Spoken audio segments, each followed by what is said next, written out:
Hello everyone, welcome to my YouTube channel career chasers.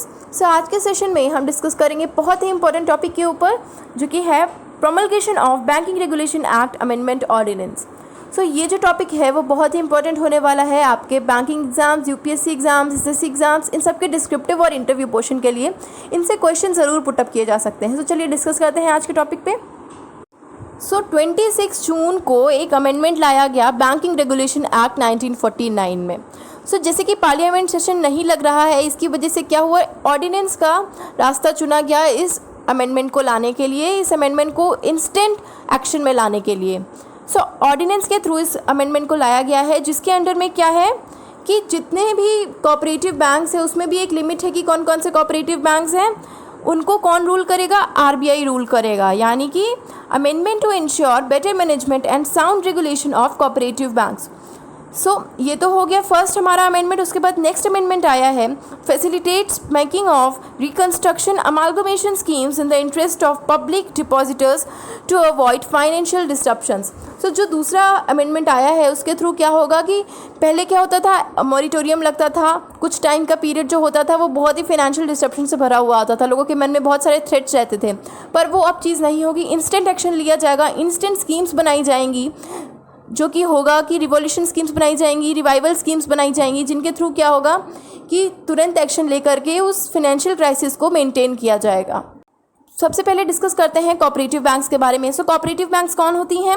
जो होती हैं कोऑपरेटिव सोसाइटी एक्ट के अंडर में, यानी कि इन पे आरबीआई का रूल होता है पर एक लिमिट का रूल होता है, यानी कि इनको बैंकिंग फॉर्म, बैंकिंग स्ट्रक्चर जो होता है वो कौन देती है, आरबीआई देती है।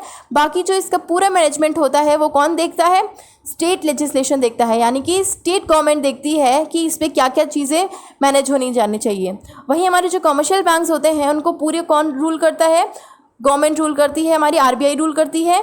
उसमें क्या होता है कि कोई भी चीज़, कोई भी प्रॉब्लम आएगी तो उसको कौन हैंडल कर लेगी, आरबीआई हैंडल कर लेगी, पर ये चीज़ नहीं होती है कोऑपरेटिव बैंक में।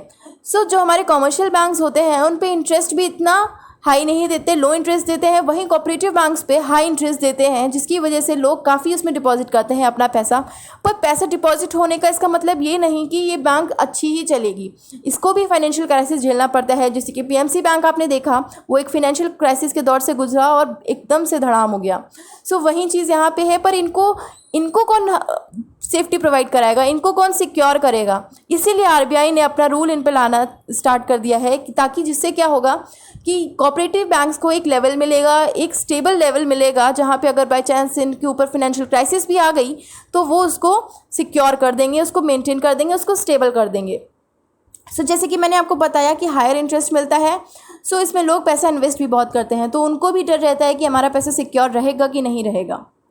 चलिए जानते हैं कि कोऑपरेटिव बैंक जो होते हैं उन पे स्टेट गवर्नमेंट का रूल होता है, मैंने आपको बताया, और आरबीआई का भी रूल होता है। पर 1966 से पहले क्या था, इस पर कम्प्लीटली स्टेट गवर्नमेंट का रूल था, इस पर किसी भी तरह का आरबीआई का रूल नहीं था। पर 1966 में एक अमेंडमेंट लाया गया, जिसके बाद क्या हुआ, इस पे आरबीआई का रूल आया और बैंकिंग स्ट्रक्चर इसको कौन प्रोवाइड करता था, आरबीआई प्रोवाइड करता था। लेकिन फिर भी इस पे आरबीआई का इतना रूल नहीं था कि अगर ये सब फाइनेंशियल क्राइसिस से गुजरी तो आरबीआई इसको हैंडल करेगा। क्योंकि अगर आपकी कोई चीज़ नहीं है तो आप, अगर वो चीज़ ख़राब भी हो रही है तो आपको टेंशन नहीं होगी, क्योंकि वो आपकी चीज़ है ही नहीं। जब तक वो आपकी चीज़ नहीं हो जाती तब तक आप उसके बारे में नहीं सोचेंगे। इसीलिए आरबीआई ने उसको अपनी कंप्लीटली अथॉरिटी के अंडर ले लिया गया है। चलिए जानते हैं इससे क्या क्या प्रॉफिट होने वाले हैं कोऑपरेटिव बैंक्स को।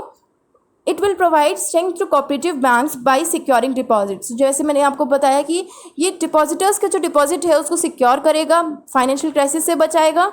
उसके बाद नेक्स्ट है, it will help in providing liquidity via public shares and debentures. यानी कि क्या होगा कि अगर बाई चांस एक फाइनेंशियल क्राइसिस आ गया, जैसे कि येस बैंक का क्राइसिस आया था, फाइनेंशियल क्राइसिस आया था, पर उसको किसने हैंडल कर लिया, आरबीआई ने हैंडल कर लिया। वही चीज़ यहाँ पे हमारा आरबीआई करेगा, किनके साथ में, कोऑपरेटिव बैंक्स के साथ। अगर बाई चांस लिक्विडिटी की कमी आ जाती है, लिक्विडिटी यानी कि पैसे की कमी आ जाती है, बैंक को चलने के लिए लिक्विडिटी बहुत इंपॉर्टेंट होती है।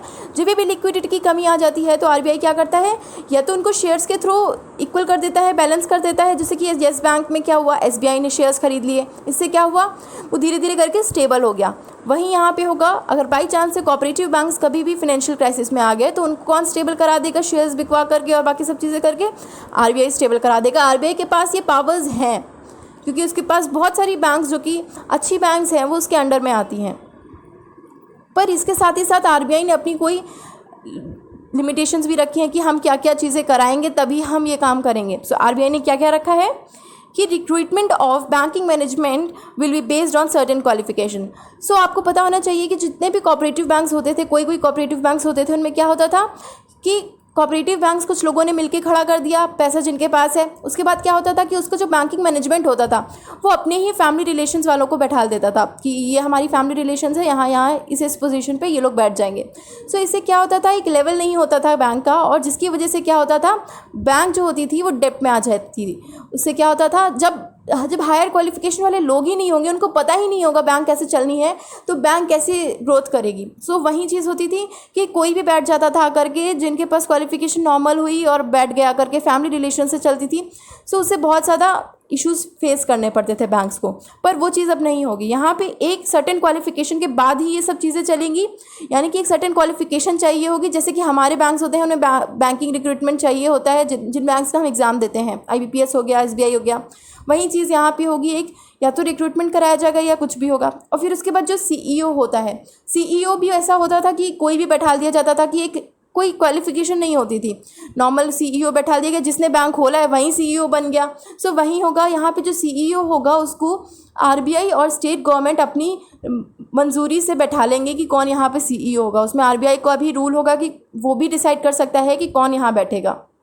और तो और ऑडिट होगा जो इन बैंक्स का, वो किसके अंडर होगा, RBI गाइडलाइंस के अंडर होगा। जिसकी वजह से क्या होगा, ऑडिट जो होता है वो मेन मोटो होता है, मेन रीज़न होता है जिसकी वजह से बैंक को फाइनेंशियल क्राइसिस झेलना पड़ता है, क्योंकि कभी ना कभी स्कैम्स हो जाते हैं, पता नहीं लगता। वहीं ऑडिट में क्या होता है, जब ऑडिट ही अच्छी तरह से होगा, RBI के अंडर में होगा, तो वो सब चीज़ें बहुत ज़्यादा क्लियर होंगी। सो ये प्रॉफिट हो गया एक तो, कि ऑडिट होने से बैंक जो होगा वो सिक्योर हो जाएगा और किसी भी स्कैम से बच जाएगा। सो ये सब तो हो गया हमारा कोऑपरेटिव बैंक्स के बारे में। अब सेकेंड अमेंडमेंट के बारे में बात करते हैं, जो कि है हमारा मॉरिटोरियम को हटाने का अमेंडमेंट। यानी कि सेक्शन 45 के अंडर में क्या होगा कि इंस्टेंट एक्शन लिया जाएगा अगर कोई भी बैंक फाइनेंशियल क्राइसिस में आ रहा है।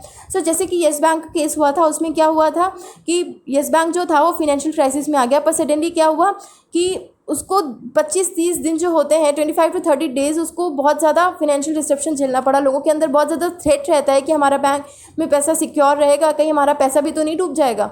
सो इसी तरह कभी कभी क्या होता है, जब फाइनेंशियल डेट में आ जाते हैं तो बहुत लोग सुसाइड कर लेते हैं कि हमारा पैसा तो इस बैंक में था, तो पैसा डूब जाएगा। सो इसी चीज़ से बचने के लिए क्या होगा, instant action, instant revival plan लाया जाता है। जैसे कि येस बैंक में क्या हुआ था, रिवाइवल प्लान लाया गया था, पर 1 महीने के बाद रिवाइवल प्लान लाया गया था, जिसमें SBI ने उसके शेयर्स ले लिए थे। सो इसमें क्या होगा, इंस्टेंट एक्शन लिया जाएगा, इंस्टेंट रिवाइवल प्लान लाया जाएगा। सो आई होप आपको ये सब चीज़ें समझ में आई होंगी। अगर ये सेशन आपको अच्छा लगा then do press the like button. अगर आपके कोई भी डाउट्स, कोई भी सजेशंस हैं तो आप उन्हें कमेंट सेक्शन में मेंशन कर सकते हैं। अगर आपने चैनल को सब्सक्राइब नहीं किया है then do subscribe it and don't forget to press the bell icon, जिससे हमारे चैनल की सारी नोटिफिकेशंस आपको सबसे पहले मिले। Thank you so much.